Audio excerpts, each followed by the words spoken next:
Welcome to today's Triple Z. The Triple Z podcast is a daily recording that you can use to help you fall asleep each night. Just turn down the volume, lay back, relax, and enjoy as you fall asleep. We saw that our podcast was topping the charts in India, so we are going to read the Wikipedia entry for India. Let's learn about this interesting country in the dullest way possible. If you enjoy our program, please be sure to write us a review on your podcast platform and share us with a friend. You both might sleep just a little better at night. Our website is Triple Z, that's 3zs.media. You can also like and share our content on Facebook or our Instagram account zzz_media_podcast. India, officially the Republic of India, is a country in South Asia. It is the 7th largest country by area, the 2nd most populous country, and the most populous democracy in the world. Bounded by the Indian Ocean on the south, the Arabian Sea on the southwest, and the Bay of Bengal on the southeast, it shares land borders with Pakistan to the west, China, Nepal, and Bhutan to the north, and Bangladesh and Myanmar to the east. In the Indian Ocean, India is in the vicinity of Sri Lanka and the Maldives. Its Andaman and Nicobar Islands share a maritime border with Thailand, Myanmar, and Indonesia. Modern humans arrived on the Indian subcontinent from Africa no later than 55,000 years ago. Their long occupation, initially in varying forms of isolation as hunter-gatherers, has made the region highly diverse, second only to Africa in human genetic diversity. Settled life emerged on the subcontinent in the western margins of the Indus River Basin 9,000 years ago, evolving gradually into the Indus Valley civilization of the 3rd millennium BCE. By 1200 BCE, an archaic form of Sanskrit, an Indo-European language, had diffused into India from the northwest. Its evidence today is found in the hymns of the Rig Veda. Preserved by a resolutely vigilant oral tradition, the Rig Veda records the dawning of Hinduism in India. The Dravidian languages of India were supplanted in the northern and western regions. By 400 BCE, stratification and exclusion by caste had emerged within Hinduism, and Buddhism and Jainism had arisen, proclaiming social orders unlinked to heredity. Early political consolidations gave rise to the Lusnid Maurya and Gupta empires based in the Ganges Basin. Their collective era was suffused with wide-ranging creativity, but also marked by the declining status of women and the incorporation of untouchability into an organized system of belief. In South India, the Middle Kingdoms exported Dravidian languages, scripts, and religious cultures to the kingdoms of Southeast Asia. In the early medieval era, Christianity, Islam, Judaism, and Zoroastrianism became established on India's southern and western coasts. Muslim armies from Central Asia intermittently overran India's northern plains, eventually founding the Delhi Sultanate and drawing northern India into the cosmopolitan networks of medieval Islam. In the 15th century, the Vijayanagara Empire created a long-lasting composite Hindu culture in South India. In the Punjab, Sikhism emerged, rejecting institutionalized religion. The Mughal Empire, in 1526, ushered in 2 centuries of relative peace, leaving a legacy of luminous architecture. Gradually expanding rule of the British East India Company followed, turning India into a colonial economy, but also consolidating its sovereignty. British Crown rule began in 1858. The rights promised to Indians were granted slowly, but technological changes were introduced, and modern ideas of education and the public life took root. A pioneering and influential nationalist movement emerged, which was noted for nonviolent resistance and became the major factor in ending British rule.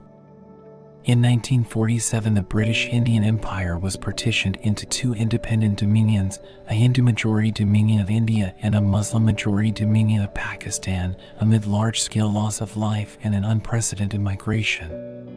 India has been a federal republic since 1950, governed through a democratic parliamentary system. It is a pluralistic, multilingual, and multi-ethnic society. India's population grew from 361 million in 1951 to 1.4 billion in 2022. During the same time, its nominal per capita income increased from $64 annually to $1,498, and its literacy rate from 16.6% to 74%. From being a comparatively destitute country in 1951, India has become a fast-growing major economy and a hub for information technology services with an expanding middle class. It has a space program which includes several planned or completed extraterrestrial missions. Indian movies, music, and spiritual teachings play an increasing role in global culture. India has substantially reduced its rate of poverty, though at the cost of increasing economic inequality. India is a nuclear weapons state, which ranks high in military expenditure. It has disputes over Kashmir with its neighbors, Pakistan and China, unresolved since the mid-20th century. Among the socio-economic challenges India faces are gender inequality, child malnutrition, and rising levels of air pollution. India's land is megadiverse, with 4 biodiversity hotspots. Its forest cover comprises 21.7% of its area. India's wildlife, which has traditionally been viewed with tolerance in India's culture, is supported among these forests and elsewhere in protected habitats. According to the Oxford English Dictionary, 3rd edition 2009, the name India is derived from the classical Latin India, a reference to South Asia and an uncertain region to its east, and in turn derived successively from Hellenistic Greek India, ancient Greek Indos, Old Persian Indush, an eastern province of the Achaemenid Empire, and ultimately its cognate, the Sanskrit Sindhu, or river, specifically the Indus River and, by implication, its well-settled southern basin. The ancient Greeks referred to the Indians as Indoi, which translates as the people of the Indus. The term Bharat, mentioned in both Indian epic poetry and the Constitution of India, is used in its variations by many Indian languages. A modern rendering of the historical name Bharatavarsha, which applied originally to North India, Bharat gained increased currency from the mid-19th century as a native name for India. Hindustan is a Middle Persian name for India, introduced during the Mughal Empire and used widely since. Its meaning has varied, referring to a region encompassing present-day northern India and Pakistan or to India in its near entirety. Ancient India.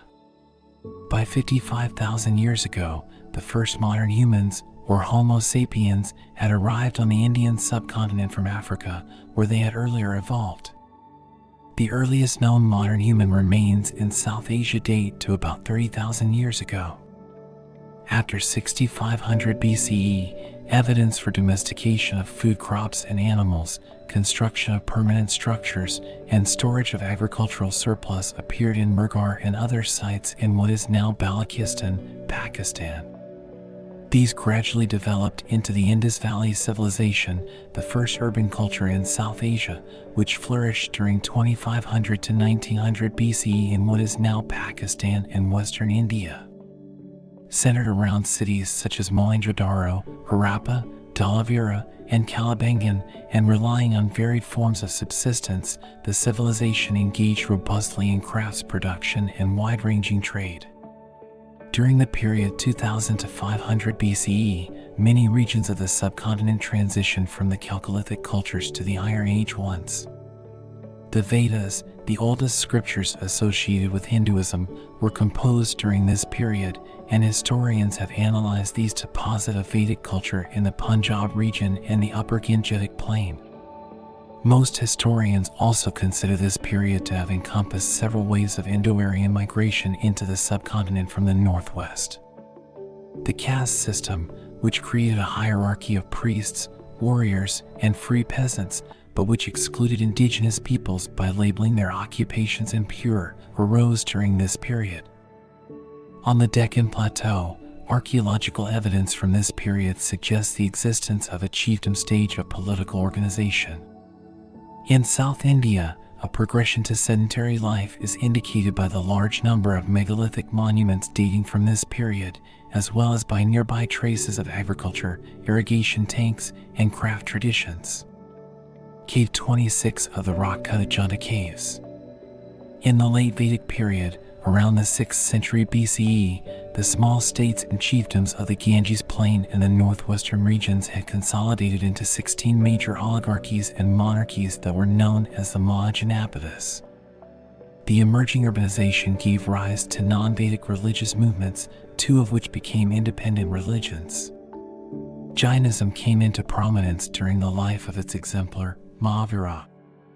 Buddhism, based on the teachings of Gautama Buddha, attracted followers from all social classes excepting the middle class.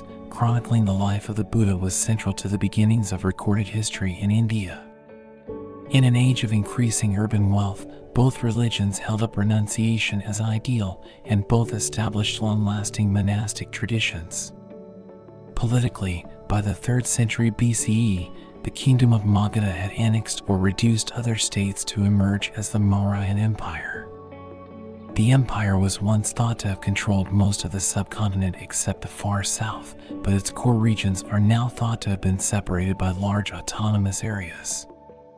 The Mauryan kings are known as much for their empire building and determined management of public life as for Ashoka's renunciation of militarism and far-flung advocacy of the Buddhist Dhamma.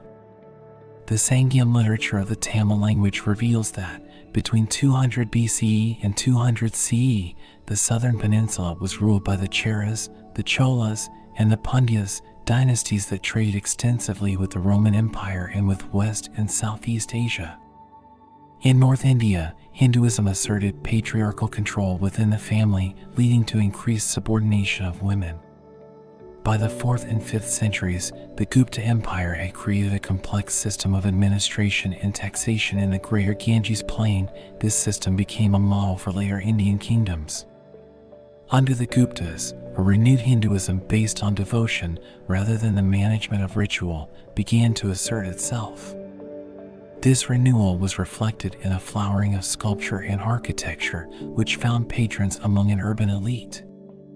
Classical Sanskrit literature flowered as well, and Indian science, astronomy, medicine, and mathematics made significant advances.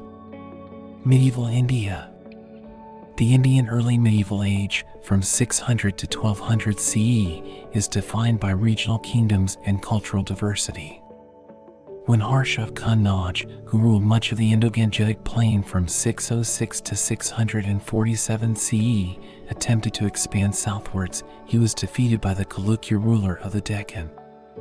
When his successor attempted to expand eastwards, he was defeated by the Pala king of Bengal. When the Chalukyas attempted to expand southwards, they were defeated by the Pallavas from farther south, who in turn were opposed by the Pandyas and the Cholas from still farther south. No ruler of this period was able to create an empire and consistently control lands much beyond their core region. During this time, pastoral peoples, whose land had been cleared to make way for the growing agricultural economy, were accommodated within caste society, as were new non-traditional ruling classes. The caste system consequently began to show regional differences. In the 6th and 7th centuries, the first devotional hymns were created in the Tamil language. They were imitated all over India and led to both the resurgence of Hinduism and the development of all modern languages of the subcontinent. Indian loyalty, big and small, and the temples they patronized drew citizens in great numbers to the capital cities, which became economic hubs as well. Temple towns of various sizes began to appear everywhere as India underwent another urbanization. By the 8th and 9th centuries, the effects were felt in Southeast Asia, as South Indian culture and political systems were exported to lands that became part of modern-day Myanmar, Thailand, Laos, Brunei, Cambodia, Vietnam, Philippines, Malaysia, and Indonesia. Indian merchants, scholars, and sometimes armies were involved in this transmission. Southeast Asians took the initiative as well, with many sojourning in Indian seminaries and translating Buddhist and Hindu texts into their languages. After the 10th century, Muslim Central Asian nomadic clans, using swift horse cavalry and raising vast armies united by ethnicity and religion, repeatedly overran South Asia's northwestern plains, leading eventually to the establishment of the Islamic Delhi Sultanate in 1206. The Sultanate was to control much of North India and to make many forays into South India. Although at first disruptive for the Indian elites, the Sultanate largely left its vast non-Muslim subject population to its own laws and customs. By repeatedly repulsing Mongol raiders in the 13th century, the Sultanate saved India from the devastation visited on West and Central Asia, setting the scene for centuries of migration of fleeing soldiers, learned men, mystics, traders, artists, and artisans from that region into the subcontinent, thereby creating a syncretic Indo-Islamic culture in the north. The Sultanate's raiding and weakening of the regional kingdoms of South India paved the way for the indigenous Vijayanagara Empire. Embracing a strong Shaivite tradition and building upon the military technology of the Sultanate, the empire came to control much of peninsular India and was to influence South Indian society for long afterwards. Early modern India. In the early 16th century, northern India, then under mainly Muslim rulers, fell again to the superior mobility and firepower of a new generation of Central Asian warriors. The resulting Mughal Empire did not stamp out the local societies it came to rule. Instead, it balanced and pacified them through new administrative practices and diverse and inclusive ruling elites, leading to more systematic, centralized, and uniform rule. Eschewing tribal bonds and Islamic identity, especially under Akbar, the Mughals united their far-flung realms through loyalty expressed through a Persianized culture to an emperor who had near-divine status. The Mughal state's economic policies, deriving most revenues from agriculture and mandating that taxes be paid in the well-regulated silver currency, caused peasants and artisans to enter larger markets.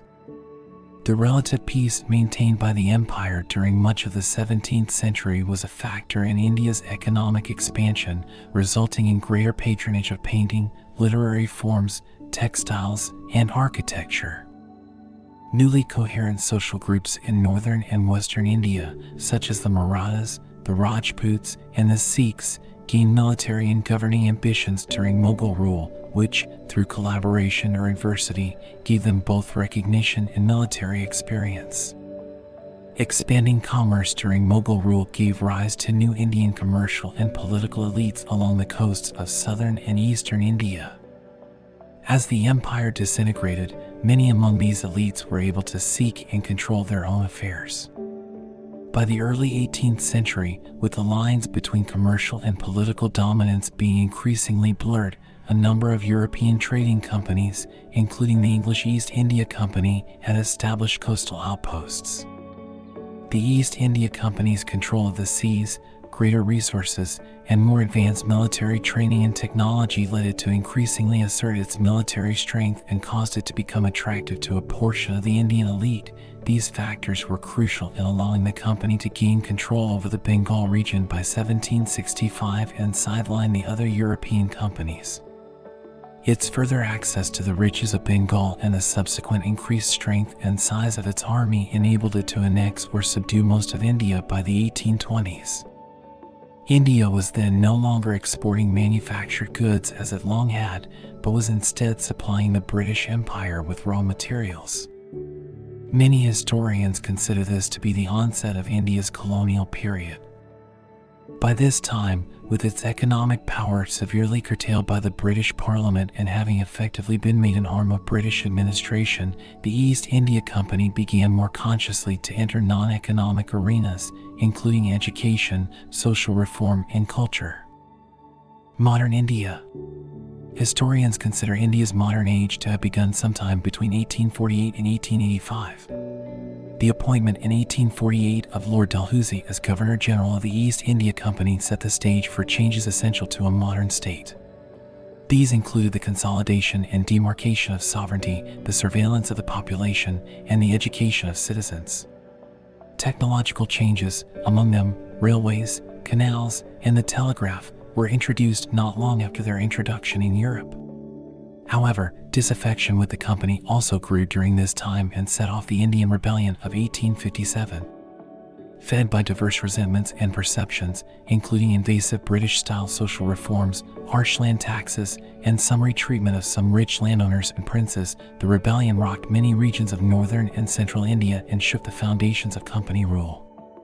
Although the rebellion was suppressed by 1858, it led to the dissolution of the East India Company and the direct administration of India by the British government. Proclaiming a unitary state and a gradual but limited British-style parliamentary system, the new rulers also protected princes and landed gentry as a feudal safeguard against future unrest.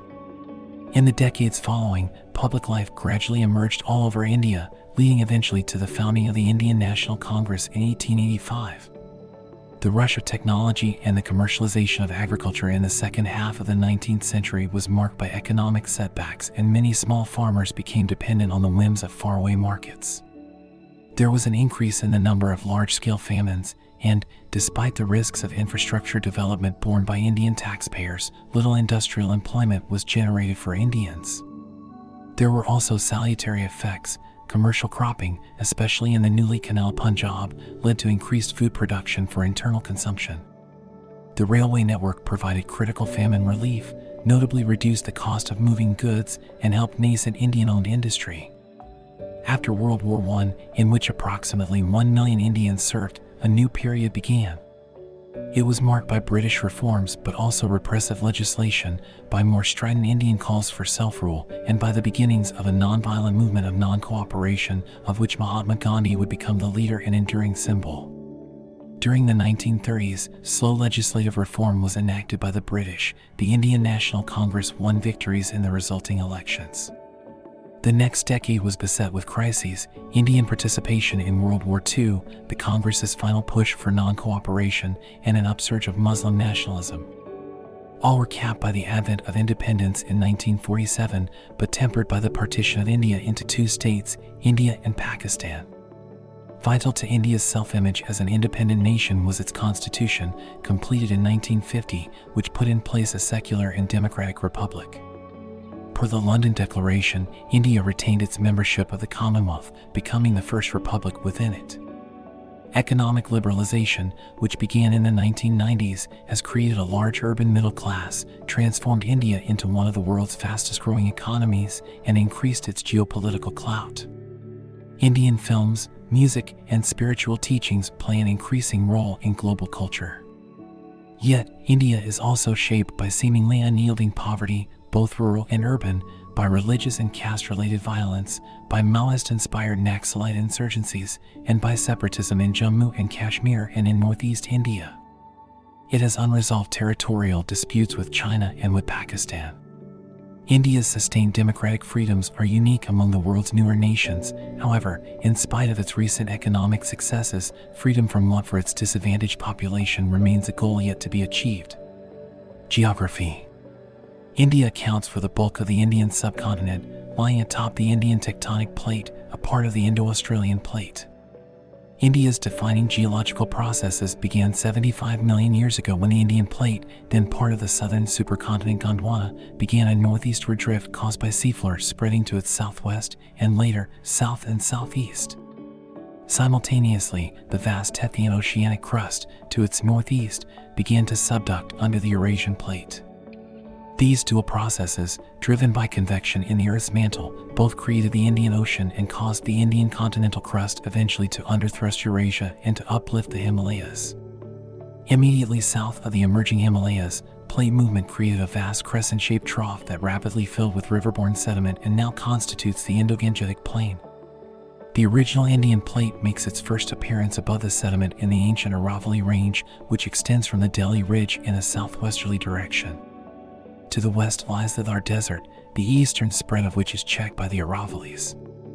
The remaining Indian plate survives as peninsular India, the oldest and geologically most stable part of India. It extends as far north as the Satpura and Vindhya ranges in central India. These parallel chains run from the Arabian Sea coast in Gujarat in the west to the coal-rich Chotanagpur Plateau in Jharkhand in the east.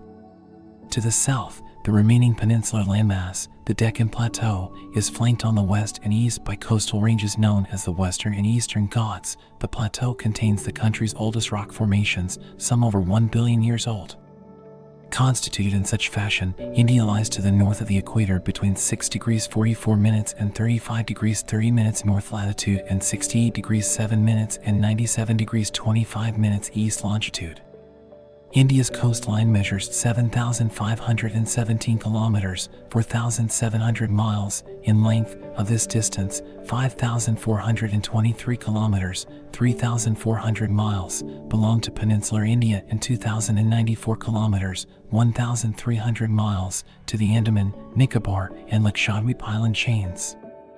According to the Indian Naval Hydrographic Charts, the mainland coastline consists of the following: 43% sandy beaches, 11% rocky shores, including cliffs, and 46% mudflats or marshy shores. Major Himalayan origin rivers that substantially flow through India include the Ganges and the Brahmaputra, both of which drain into the Bay of Bengal. Important tributaries of the Ganges include the Yamuna and the Kosi. The latter's extremely low gradient, caused by long-term silt deposition, leads to severe floods and course changes. Major peninsular rivers, whose steeper gradients prevent their waters from flooding, include the Godavari, the Mahanadi, the Kaveri, and the Krishna, which also drain into the Bay of Bengal, and the Narmada and the Tapti, which drain into the Arabian Sea. Coastal features include the marshy Rann of Kutch of western India and the alluvial Sundarbans Delta of eastern India. The latter is shared with Bangladesh.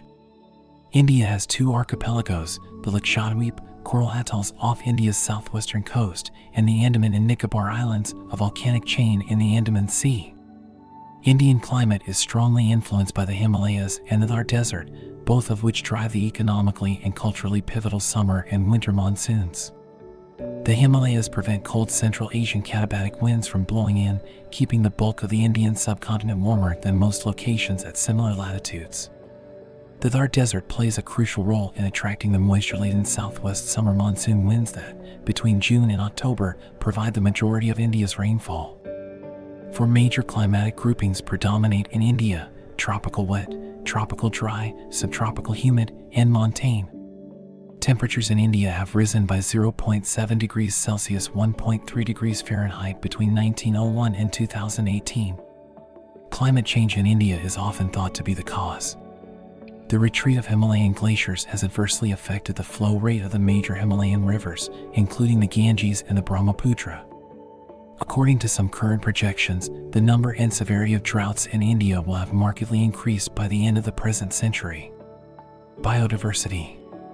India is a megadiverse country, a term employed for 17 countries which display high biological diversity and contain many species exclusively indigenous or endemic to them. India is a habitat for 8.6% of all mammal species, 13.7% of bird species, 7.9% of reptile species, 6% of amphibian species, 12.2% of fish species, and 6% of all flowering plant species. Fully a third of Indian plant species are endemic. India also contains 4 of the world's 34 biodiversity hotspots, or regions that display significant habitat loss in the presence of high endemism. According to official statistics, India's forest cover is 713,789 square kilometers, 275,595 square miles, which is 21.71% of the country's total land area. It can be subdivided further into broad categories of canopy density, or the proportion of the area of a forest covered by its tree canopy. Very dense forest, whose canopy density is greater than 70%, occupies 3.02% of India's land area. It predominates in the tropical moist forest of the Andaman Islands, the Western Ghats, and northeast India. Moderately dense forest, whose canopy density is between 40% and 70%, occupies 9.39% of India's land area. It predominates in the temperate coniferous forest of the Himalayas, the moist deciduous sal forest of eastern India, and the dry deciduous teak forest of central and southern India. Open forest, whose canopy density is between 10% and 40%, occupies 9.26% of India's land area. India has 2 natural zones of thorn forest, one in the Deccan Plateau, immediately east of the Western Ghats, and the other in the western part of the Indo-Gangetic Plain, now turned into rich agricultural land by irrigation, its features no longer visible. Among the Indian subcontinent's notable indigenous trees are the astringent Azadirachta indica, or neem, which is widely used in rural Indian herbal medicine, and the luxuriant Ficus religiosa, or peepal, which is displayed on the ancient seals of Mohenjo-daro, and under which the Buddha is recorded in the Pali Canon to have sought enlightenment. Many Indian species have descended from those of Gondwana, the southern supercontinent from which India separated more than 100 million years ago. India's subsequent collision with Eurasia set off a mass exchange of species. However, volcanism and climatic changes later caused the extinction of many endemic Indian forms. Still later, mammals entered India from Asia through two zoogeographical passes flanking the Himalayas. This had the effect of lowering endemism among India's mammals, which stands at 12.6%, contrasting with 45.8% among reptiles and 55.8% among amphibians. Among endemics are the vulnerable hooded leaf monkey and the threatened Beddoes toad of the Western Ghats. India contains 172 IUCN designated threatened animal species, or 2.9% of endangered forms. These include the endangered Bengal tiger and the Ganges river dolphin.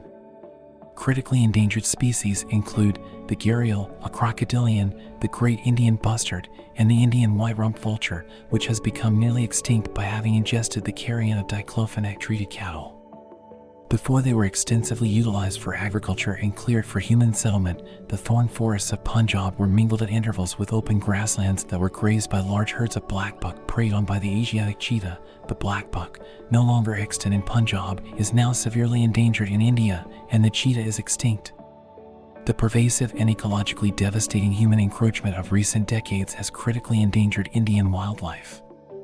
In response, the system of national parks and protected areas, first established in 1935, was expanded substantially. In 1972, India enacted the Wildlife Protection Act and Project Tiger to safeguard crucial wilderness. The Forest Conservation Act was enacted in 1980 and amendments added in 1988. India hosts more than 500 wildlife sanctuaries and 13 biosphere reserves, 4 of which are part of the World Network of Biosphere Reserves. 25 wetlands are registered under the Ramsar Convention. Politics and government. India is the world's most populous democracy. A parliamentary republic with a multi-party system, it has 8 recognized national parties, including the Indian National Congress and the Bharatiya Janata Party, BJP, and more than 40 regional parties. The Congress is considered center-left in Indian political culture, and the BJP right-wing. For most of the period between 1950, when India first became a republic, and the late 1980s, the Congress held a majority in the parliament. Since then, however, it has increasingly shared the political stage with the BJP, as well as with powerful regional parties which have often forced the creation of multi-party coalition governments at the center. In the Republic of India's first 3 general elections, in 1951, 1957, and 1962, the Pandit Jawaharlal Nehru-led Congress won easy victories. On Nehru's death in 1964, Lal Bahadur Shastri briefly became Prime Minister. He was succeeded, after his own unexpected death in 1966, by Nehru's daughter Indira Gandhi, who went on to lead the Congress to election victories in 1967 and 1971. Following public discontent with the state of emergency she declared in 1975, the Congress was voted out of power in 1977. The then new Janata Party, which had opposed the emergency, was voted in. Its government lasted just over 2 years. There were 2 prime ministers during this period, Morarji Desai and Charan Singh. Voted back into power in 1980, the Congress saw a change in leadership in 1984 when Indira Gandhi was assassinated. She was succeeded by her son Rajiv Gandhi, who won an easy victory in the general elections later that year. The Congress was voted out again in 1989 when a National Front coalition, led by the newly formed Janata Dal in alliance with the Left Front, won the elections. That government too proved relatively short-lived, lasting just under 2 years. There were 2 prime ministers during this period, BP Singh and Chandrasekhar. Elections were held again in 1991. No party won an absolute majority. The Congress, as the largest single party, was able to form a minority government led by P.V. Narasimha Rao. A 2-year period of political turmoil followed the general election of 1996. Several short-lived alliances shared power at the center. The BJP formed a government briefly in 1996. It was followed by 2 comparatively long-lasting United Front coalitions, which depended on external support. There were 2 prime ministers during this period, H.D. Deve Gowda and I.K. Gujral. In 1998, the BJP was able to form a successful coalition, the National Democratic Alliance, NDA. Led by Atal Bihari Vajpayee, the NDA became the first non-Congress coalition government to complete a 5-year term.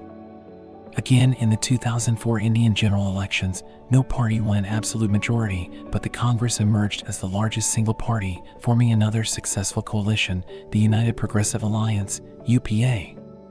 It had the support of left-leaning parties and MPs who opposed the BJP. The UPA returned to power in the 2009 general election with increased numbers, and it no longer required external support from India's communist parties.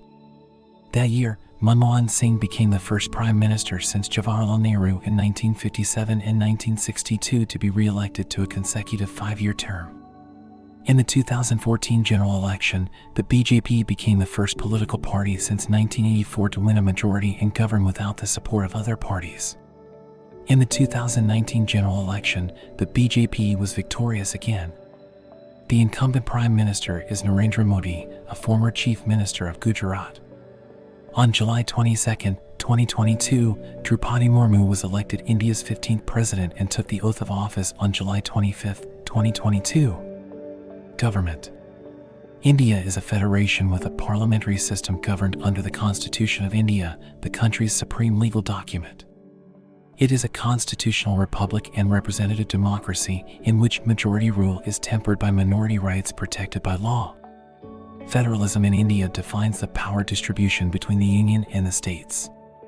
The Constitution of India, which came into effect on January 26, 1950, originally stated India to be a sovereign, democratic republic. This characterization was amended in 1971 to a sovereign, socialist, secular, democratic republic. India's form of government, traditionally described as quasi-federal with a strong center in weak states, has grown increasingly federal since the late 1990s as a result of political, economic, and social changes. The government of India comprises 3 branches. Executive. The President of India is the ceremonial head of state, who is elected indirectly for a 5-year term by an electoral college comprising members of national and state legislatures. The Prime Minister of India is the head of government and exercises most executive power. Appointed by the President, the Prime Minister is by convention supported by the party or political alliance having a majority of seats in the lower house of Parliament. The executive of the Indian government consists of the President, the Vice President, and the Union Council of Ministers, with the Cabinet being its executive committee, headed by the Prime Minister. Any minister holding a portfolio must be a member of one of the Houses of Parliament. In the Indian parliamentary system, the executive is subordinate to the legislature. The Prime Minister and their council are directly responsible to the lower house of the Parliament. Civil servants act as permanent executives, and all decisions of the executive are implemented by them. Legislature. The legislature of India is the bicameral parliament. Operating under a Westminster-style parliamentary system, it comprises an upper house called the Rajya Sabha, Council of States, and a lower house called the Lok Sabha, House of the People. The Rajya Sabha is a permanent body of 245 members who serve staggered 6-year terms. Most are elected indirectly by the state and union territorial legislatures in numbers proportional to their state's share of the national population. All but 2 of the Lok Sabha's 545 members are elected directly by popular vote. They represent single-member constituencies for 5-year terms.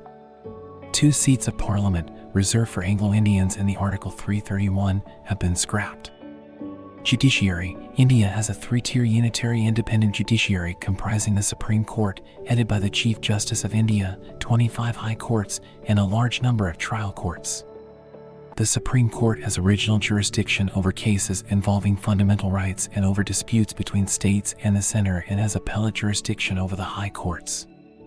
It has the power to both strike down union or state laws which contravene the Constitution and invalidate any government action it deems unconstitutional.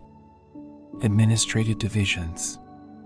India is a federal union comprising 28 states and 8 union territories. All states, as well as the union territories of Jammu and Kashmir, Puducherry, and the National Capital Territory of Delhi, have elected legislatures and governments following the Westminster system of governance. The remaining 5 union territories are directly ruled by the central government through appointed administrators. In 1956, under the States Reorganization Act, states were reorganized on a linguistic basis. There are over 250,000 local government bodies at city, town, block, district, and village levels. Foreign, economic, and strategic relations. In the 1950s, India strongly supported decolonization in Africa and Asia and played a leading role in the non-aligned movement. After initially cordial relations with neighboring China, India went to war with China in 1962 and was widely thought to have been humiliated. India has had tense relations with neighboring Pakistan. The two nations have gone to war 4 times in 1947, 1965, 1971, and 1999. 3 of these wars were fought over the disputed territory of Kashmir, while the 4th, the 1971 war, followed from India's support for the independence of Bangladesh. In the late 1980s, the Indian military twice intervened abroad at the invitation of the host country, a peacekeeping operation in Sri Lanka between 1987 and 1990, and an armed intervention to prevent a 1988 coup d'etat attempt in the Maldives.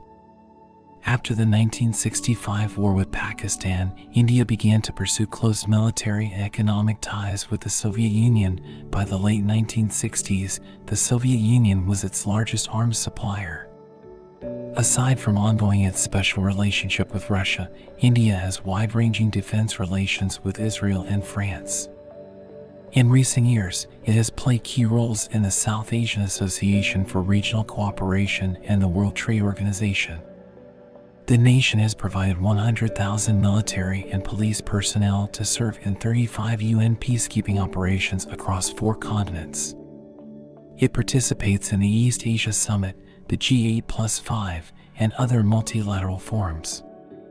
India has close economic ties with countries in South America, Asia, and Africa. It pursues a Look East policy that seeks to strengthen partnerships with the ASEAN nations, Japan, and South Korea that revolve around many issues, but especially those involving economic investment and regional security. In the 1950s, India strongly supported decolonization in Africa and Asia and played a leading role in the non-aligned movement. After initially cordial relations with neighboring China, India went to war with China in 1962 and was widely thought to have been humiliated. India has had tense relations with neighboring Pakistan. The two nations have gone to war 4 times in 1947, 1965, 1971, and 1999. 3 of these wars were fought over the disputed territory of Kashmir, while the 4th, the 1971 war, followed from India's support for the independence of Bangladesh. In the late 1980s, the Indian military twice intervened abroad at the invitation of the host country, a peacekeeping operation in Sri Lanka between 1987 and 1990, and an armed intervention to prevent a 1988 coup d'etat attempt in the Maldives.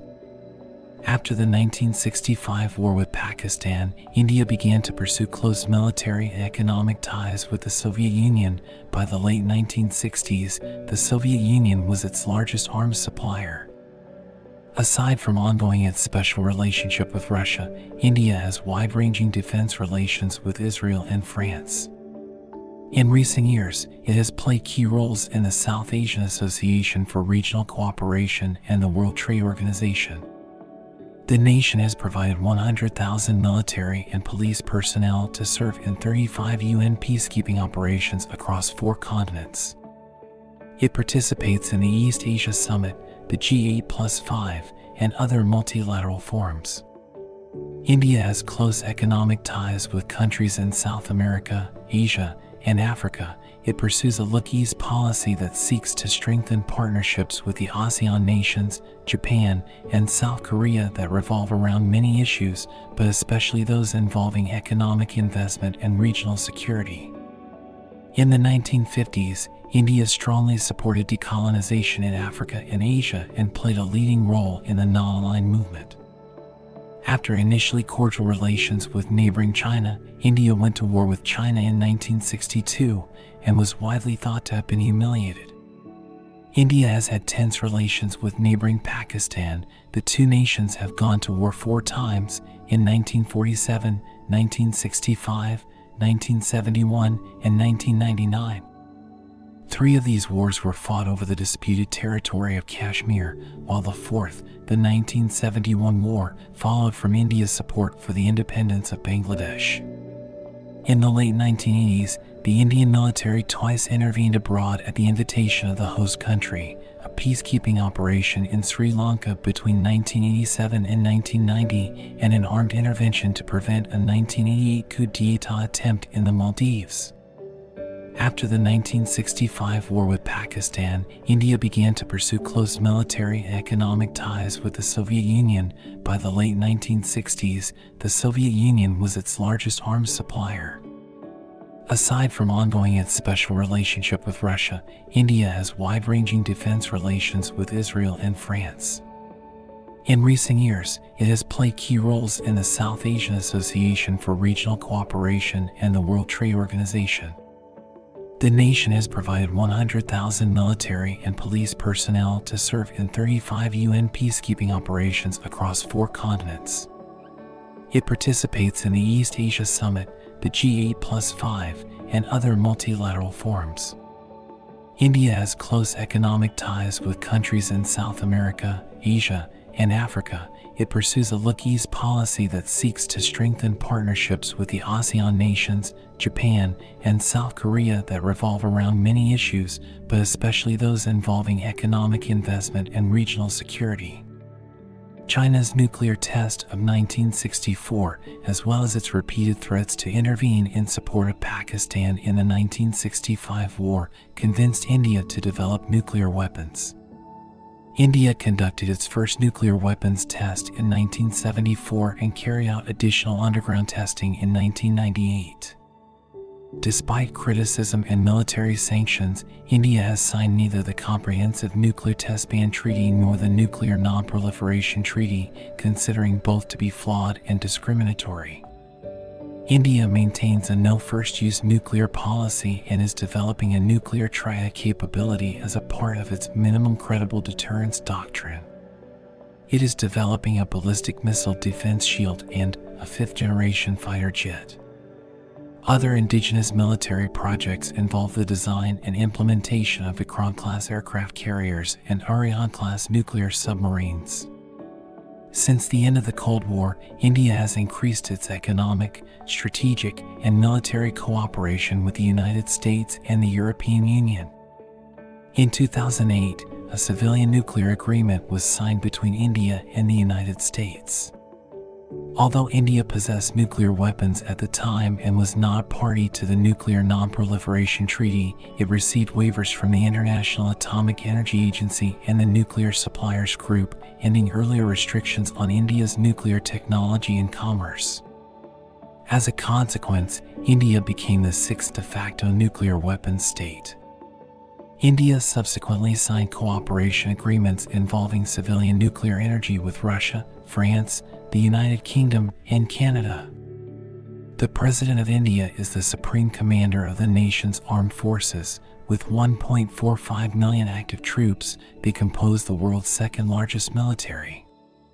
It comprises the Indian Army, the Indian Navy, the Indian Air Force, and the Indian Coast Guard.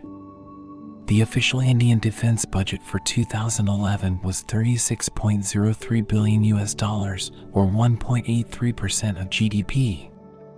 Defense expenditure was pegged at $70.12 billion for fiscal year 2022 to 23 and increased 9.8% than previous fiscal year.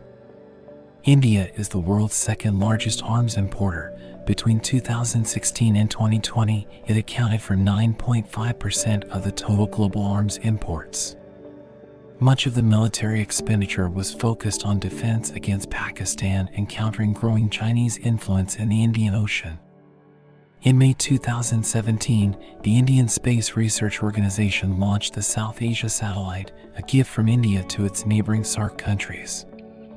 In October 2018, India signed a $5.43 billion over 400 billion Indian rupees, agreement with Russia to procure 4 S-400 Triumph surface-to-air missile defense systems, Russia's most advanced long-range missile defense system. Economy. According to the International Monetary Fund, IMF, the Indian economy in 2021 was nominally worth $3.18 trillion. It was the sixth largest economy by market exchange rates and is around $10.2 trillion, the third largest by purchasing power parity, PPP. With its average annual GDP growth rate of 5.8% over the past 2 decades and reaching 6.1% during 2011 to 2012, India is one of the world's fastest growing economies. However, the country ranks 139th in the world in nominal GDP per capita and 118th in GDP per capita at PPP. Until 1991, all Indian governments followed protectionist policies that were influenced by socialist economics. Widespread state intervention and regulation largely walled the economy off from the outside world. An acute balance of payments crisis in 1991 forced the nation to liberalize its economy. Since then, it has moved slowly towards a free market system by emphasizing both foreign trade and direct investment inflows. India has been a member of World Trade Organization since January 1, 1995. The 522 million worker Indian labor force is the world's second largest as of 2017. The service sector makes up 55.6% of GDP, the industrial sector 26.3%, and the agricultural sector 18.1%.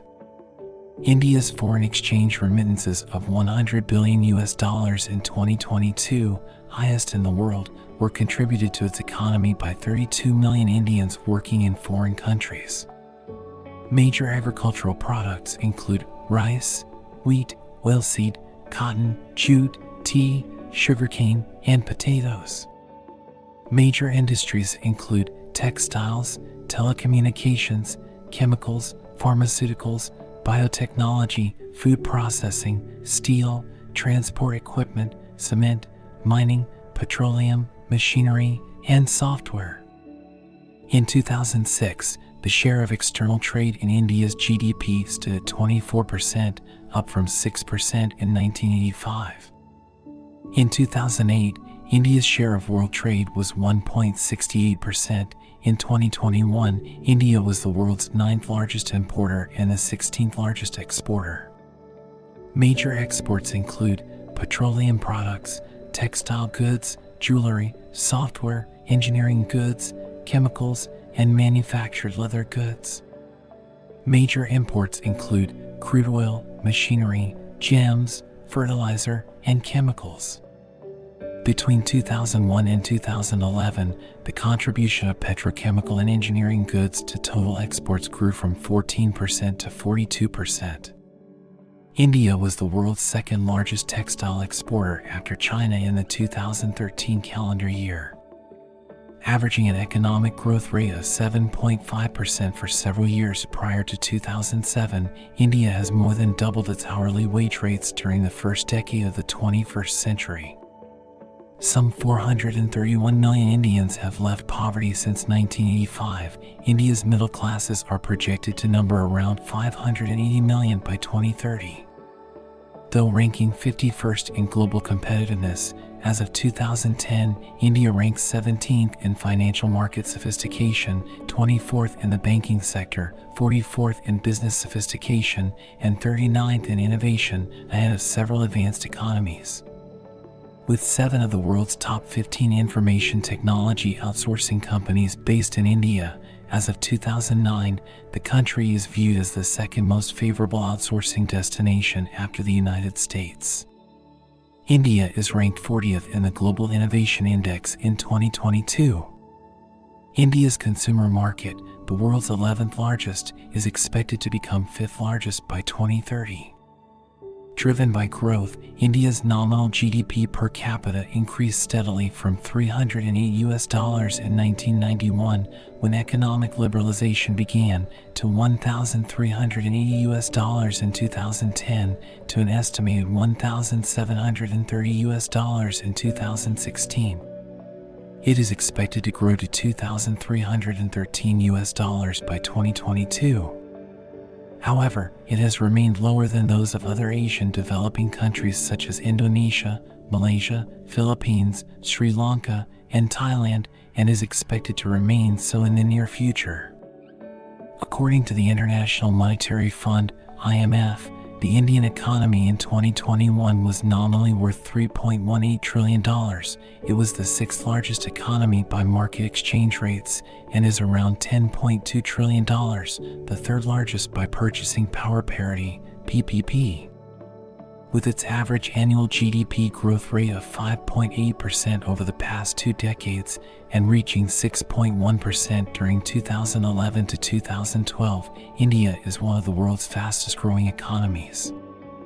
However, the country ranks 139th in the world in nominal GDP per capita and 118th in GDP per capita at PPP.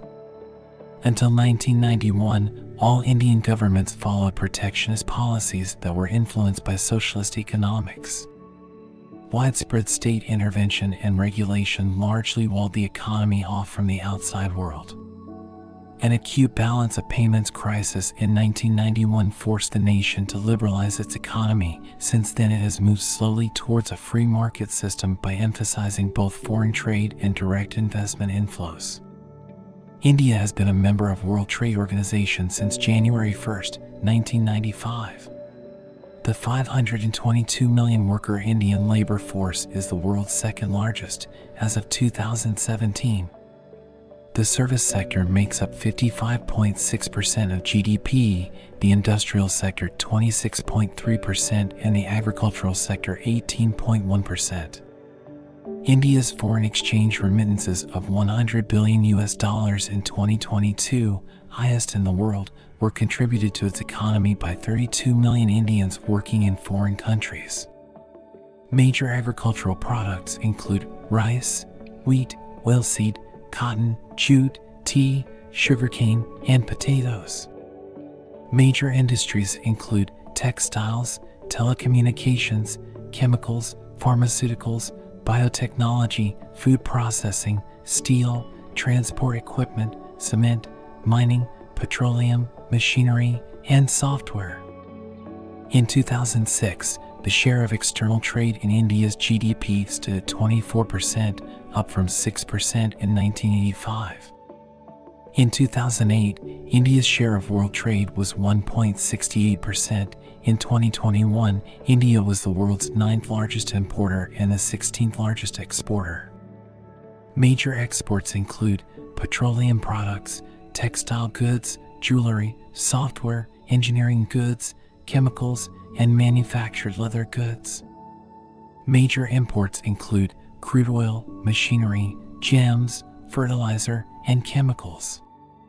Between 2001 and 2011, the contribution of petrochemical and engineering goods to total exports grew from 14% to 42%.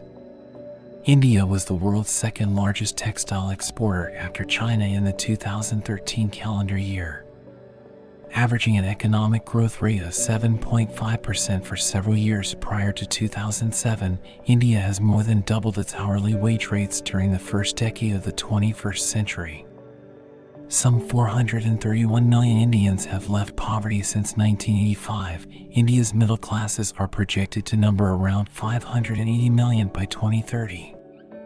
Though ranking 51st in global competitiveness, as of 2010, India ranks 17th in financial market sophistication, 24th in the banking sector, 44th in business sophistication, and 39th in innovation, ahead of several advanced economies.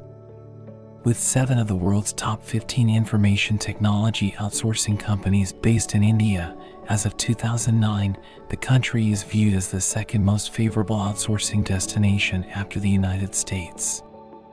India is ranked 40th in the Global Innovation Index in 2022.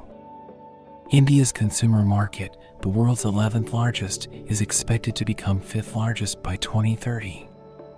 Driven by growth, India's nominal GDP per capita increased steadily from $308 in 1991, when economic liberalization began, to $1,380 in 2010, to an estimated $1,730 in 2016.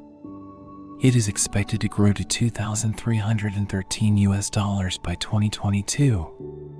However, it has remained lower than those of other Asian developing countries such as Indonesia, Malaysia, Philippines, Sri Lanka, and Thailand, and is expected to remain so in the near future. Industries. India's telecommunication industry is the second largest in the world with over 1.2 billion subscribers. It contributes 6.5% to India's GDP. After the third quarter of 2017, India surpassed the US to become the second largest smartphone market in the world after China. The Indian automotive industry, the world's second fastest growing, increased domestic sales by 26% during 2009 to 2010 and exports by 36% during 2008 to 2009. At the end of 2011, the Indian IT industry employed 2.8 million professionals, generated revenues close to $100 billion equaling 7.5% of Indian GDP, and contributed 26% of India's merchandise exports. The pharmaceutical industry in India emerged as a global player. As of 2021, with 3,000 pharmaceutical companies and 10,500 manufacturing units, India is the world's third largest pharmaceutical producer, largest producer of generic medicines, and supply up to 50% to 60% of global vaccines demand. These all contribute up to $24 and 44 cents billions in exports, and India's local pharmaceutical market is estimated up to $42 billion. India is among the top 12 biotech destinations in the world. The Indian biotech industry grew by 15.1% in 2012 to 2013, increasing its revenues from 204.4 billion Indian rupees to 235.24 billion Indian rupees, $3.94 billion at June 2013 exchange rates. Energy. India's capacity to generate electrical power is 300 gigawatts, of which 42 gigawatts is renewable. The country's usage of coal is a major cause of greenhouse gas emissions by India, but its renewable energy is competing strongly. India emits about 7% of global greenhouse gas emissions. This equates to about 2.5 tons of carbon dioxide per person per year, which is half the world average. Increasing access to electricity and clean cooking with liquefied petroleum gas have been priorities for energy in India. Socioeconomic challenges. Despite economic growth during recent decades, India continues to face socioeconomic challenges. In 2006, India contained the largest number of people living below the World Bank's international poverty line of $1.25 per day. The proportion decreased from 60% in 1981 to 42% in 2005. Under the World Bank's later revised poverty line, it was 21% in 2011. 30.7% of India's children under the age of 5 are underweight. According to a Food and Agriculture Organization report in 2015, 15% of the population is undernourished. The midday meal scheme attempts to lower these rates. A 2018 Walk Free Foundation report estimated that nearly 8 million people in India were living in different forms of modern slavery, such as bonded labor, child labor, human trafficking, and forced begging, among others. According to the 2011 census, there were 10.1 million child laborers in the country, a decline of 2.6 million from 12.6 million in 2001. Since 1991, economic inequality between India's states has consistently grown. The per capita net state domestic product of the richest states in 2007 was 3.2 times that of the poorest. Corruption in India is perceived to have decreased. According to the Corruption Perceptions Index, India ranked 78th out of 180 countries in 2018 with a score of 41 out of 100, an improvement from 85th in 2014.